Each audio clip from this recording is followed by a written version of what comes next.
Bonjour à tous, mon nom est Charlotte Caudron, je suis agronome et aujourd'hui je vais vous présenter l'évolution du climat pour le Saguenay-Lac-Saint-Jean. Avant de vous présenter un petit peu les indicateurs agroclimatiques de la région, je voudrais finalement vous parler d'où viennent les données que je vais vous présenter.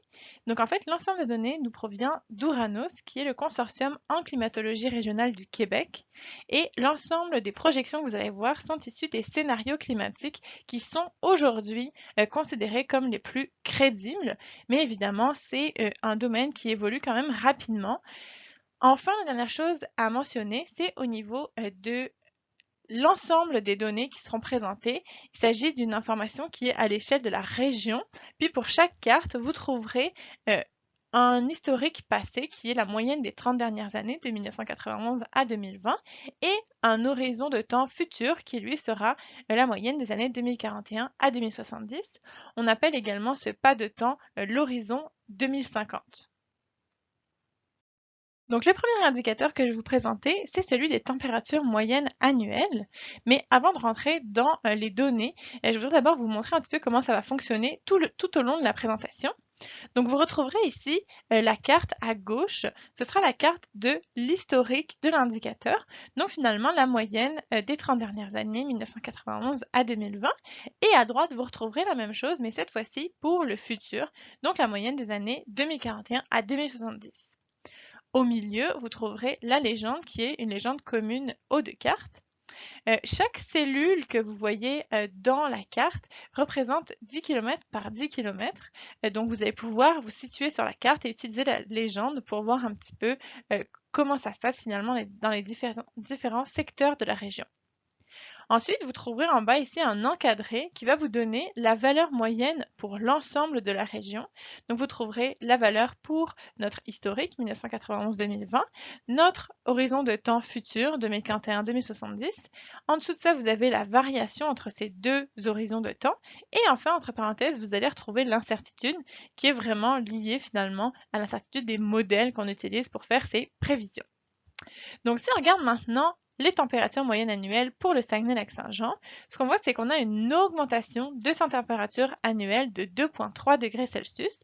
On passe de 2,4 degrés Celsius en moyenne pour toute la région pour les années 1991 à 2020 à 4,7 degrés Celsius pour notre horizon 2050.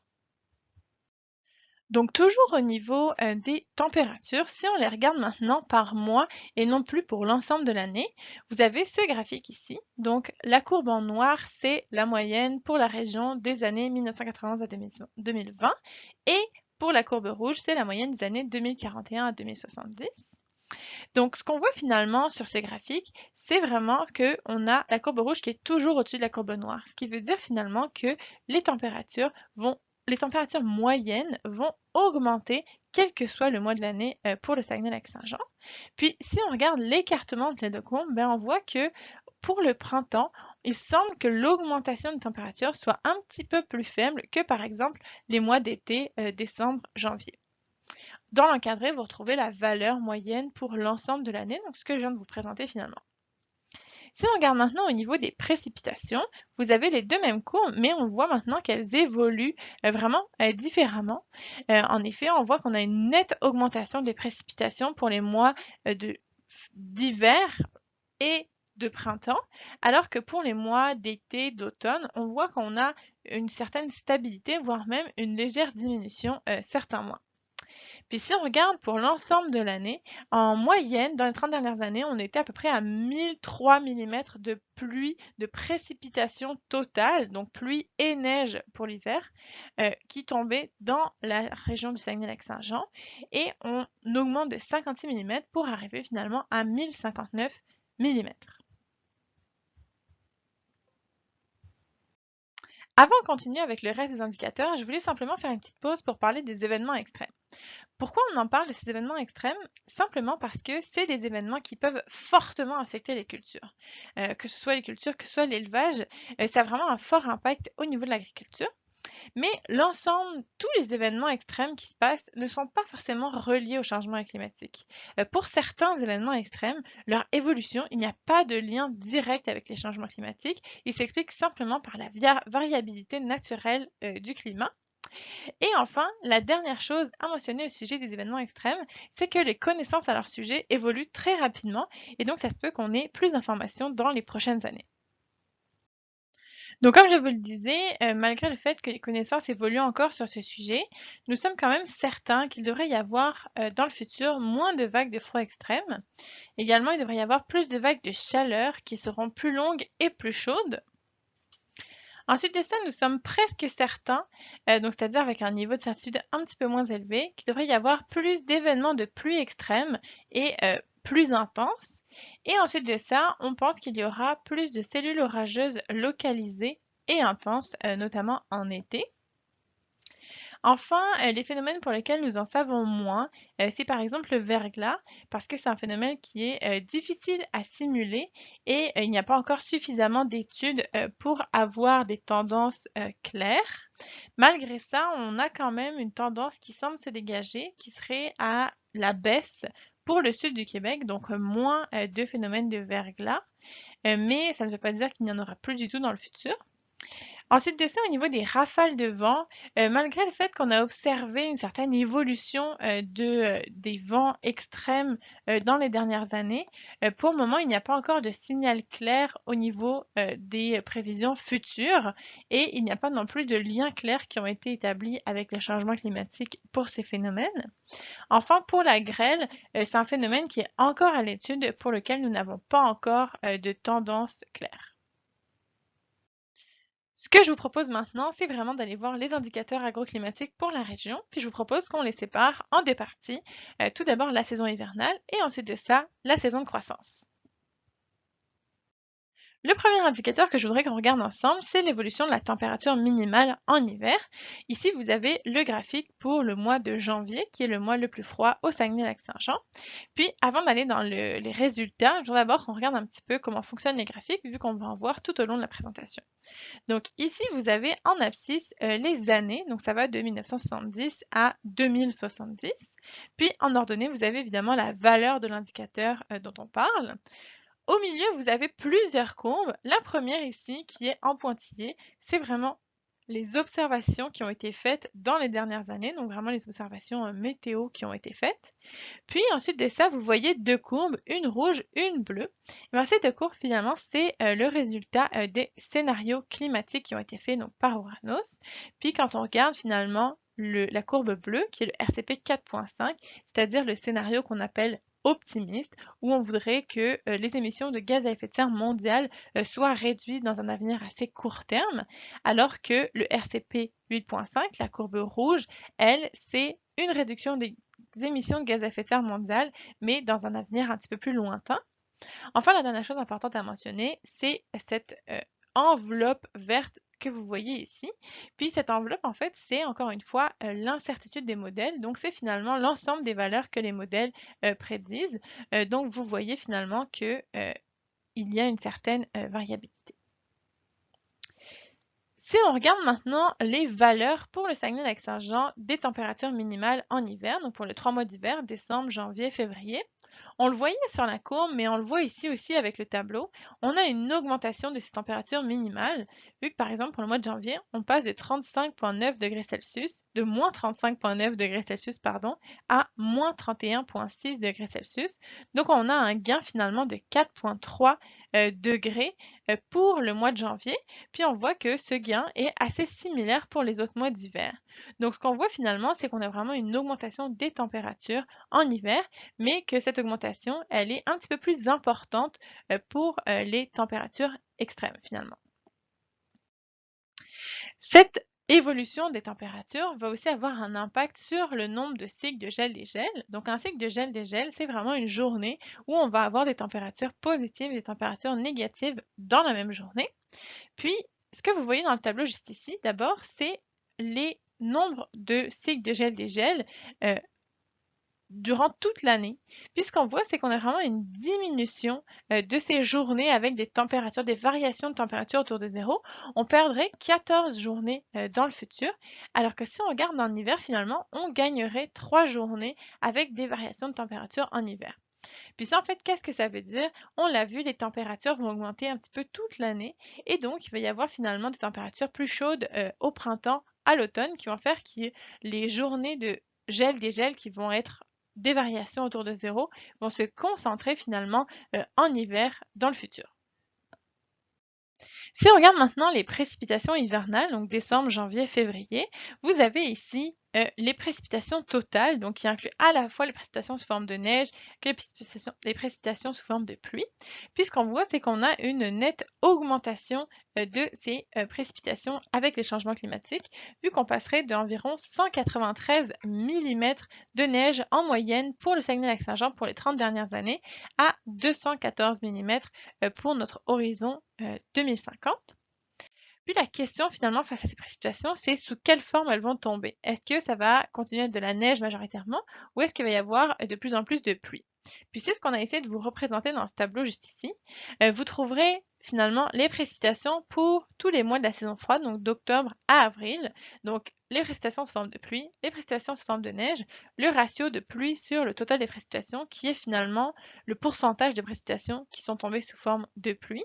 Puis ça, vous les retrouvez pour notre horizon 1991-2020 et notre horizon 2041-2070.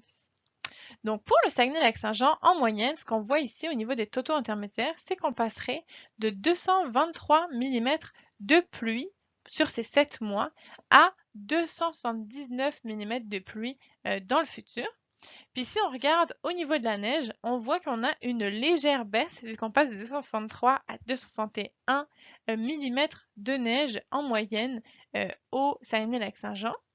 Donc finalement, au niveau du ratio pluie-neige, on voit qu'on a une augmentation finalement de la proportion de pluie qui va tomber durant la saison froide.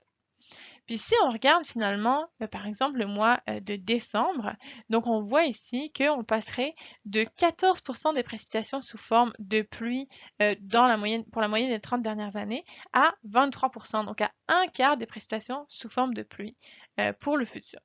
Donc c'est sûr qu'il y a une certaine évolution du régime de précipitation au Saguenay-Lac-Saint-Jean, qui évidemment peut être un petit peu plus faible que ce qu'on voit dans d'autres régions plus au sud, mais qui est quand même présent et qui peut quand même avoir des impacts sur la région. Évidemment, tous ces changements viennent aussi avec une modification de l'enneigement, donc à la fois la période, la durée de l'enneigement, ce qu'on voit juste ici. Puis nous, on parle de période d'enneigement dès qu'on a 3 cm de neige au sol au minimum, donc ça fait à peu près plus d'1 pouce de neige au sol.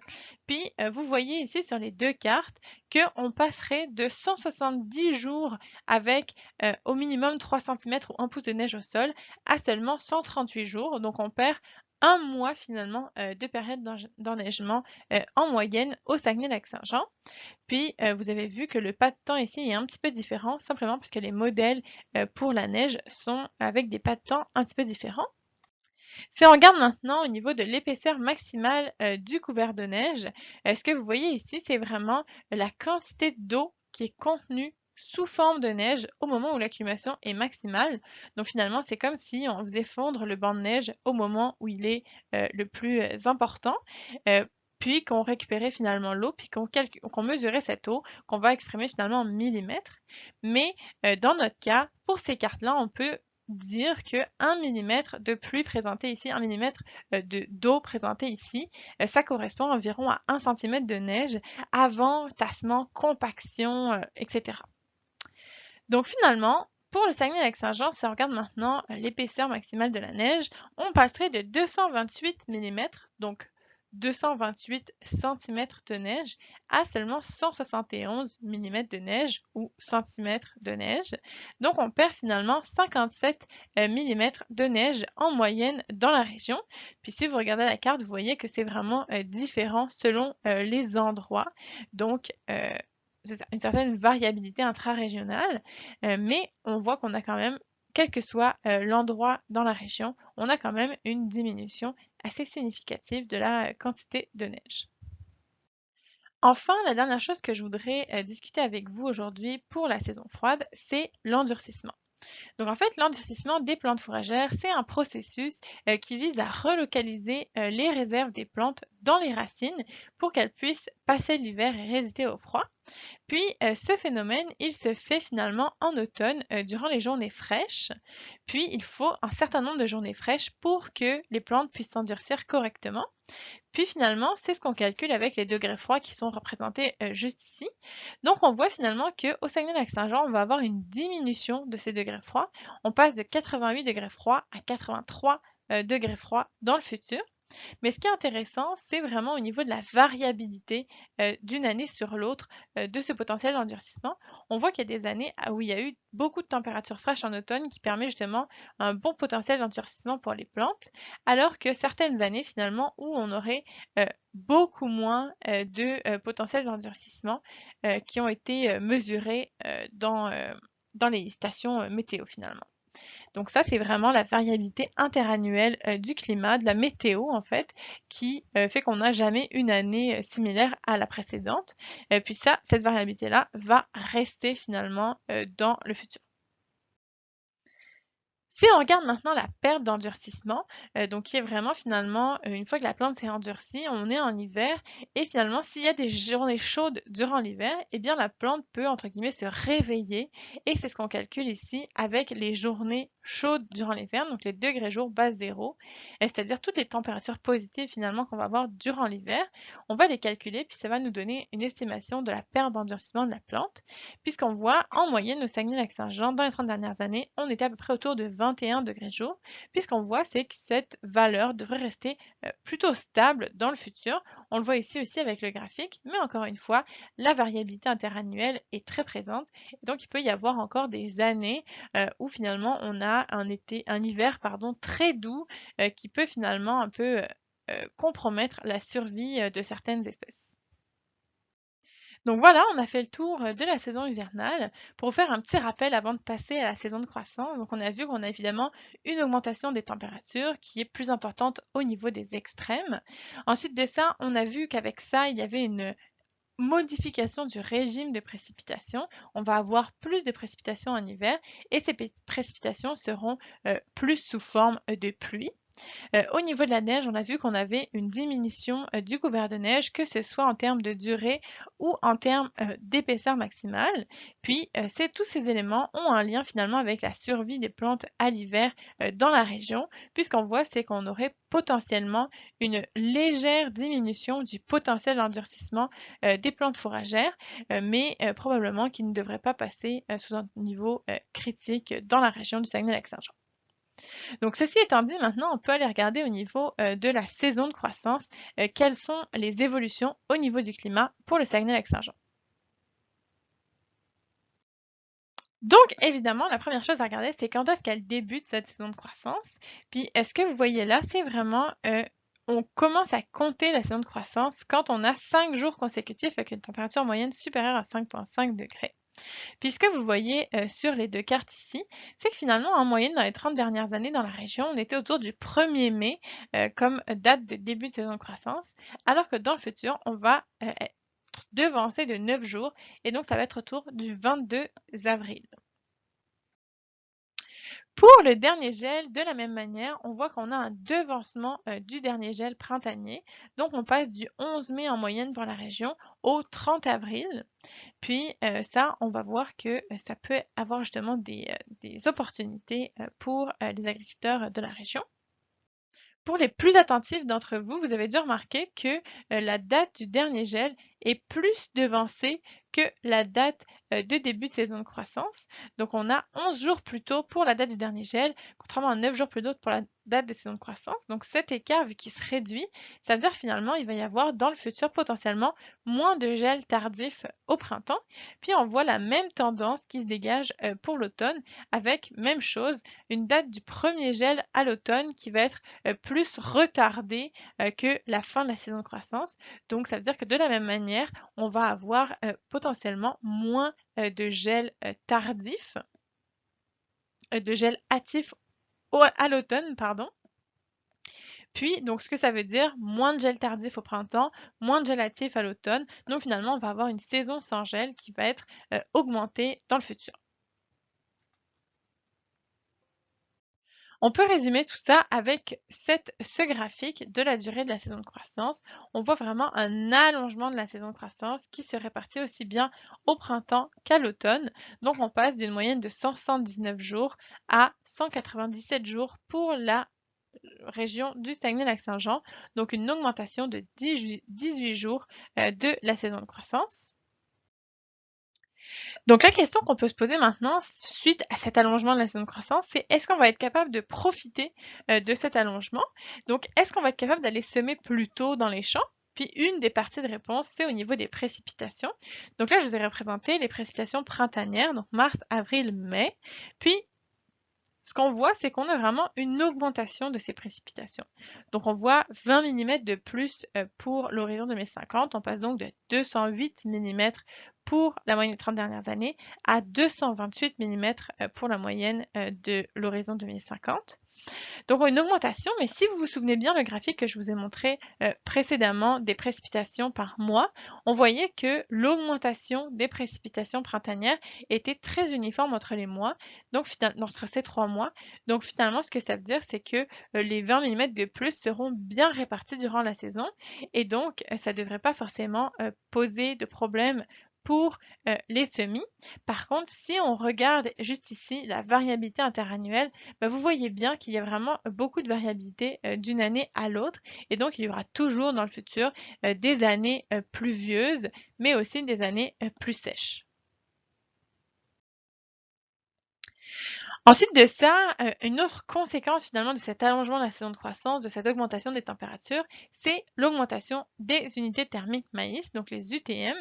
On le voit ici avec ces deux cartes, on passerait en moyenne pour la région de 2130 UTM à 2736, donc un gain de plus de 606 UTM pour la région en moyenne, mais évidemment, il s'agit des UTM maximum potentiels. Donc, évidemment, c'est pas réaliste de penser que ce 2700 UTM vont se réaliser chaque année et de penser qu'on va pouvoir planter vraiment le maïs de la première date où on va les compter à la dernière. De la même manière, au niveau des degrés jours base 5, on voit qu'on a aussi une nette augmentation avec un gain de plus de 400 degrés jours sur toute la saison de croissance. Donc on passe de 1483 à 1885 degrés jours pour la moyenne du Saguenay-Lac-Saint-Jean.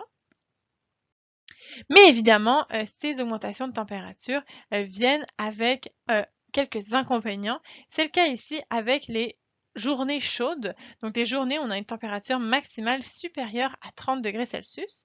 Puisqu'on voit, c'est que finalement, on passe en moyenne pour la région de 4 jours où on avait une température maximale supérieure à 30 à 13 jours. Donc un gain de plus de 9 jours pour des températures chaudes.